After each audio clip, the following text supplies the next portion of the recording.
शुद्ध मराठी यायची. एक दिवशी ते दोघं एका दुकानावर गेले.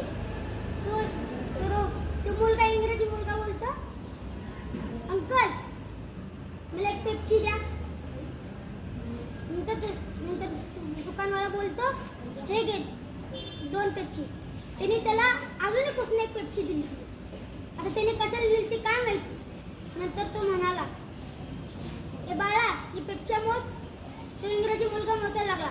1 2 3 असं मोजला. तर दुसऱ्या मुलाला बोलला तो दुकानदार, हे पेप्सी मोज. नंतर तो मराठी मुलगा म्हणाला, हे काका हे तर 3 आहे. नंतर तो दुकानदार बोलतो त्या इंग्रजी मुलाला, काहीतरी या मुलाकडून शिक, याची भाषा पण माय मराठी आहे. आणि तू कशाला इंग्रजी शाळेत जातो. तू पण मराठीच शाळेत जा, कारण की आपली भाषा म्हणजे माय मराठी.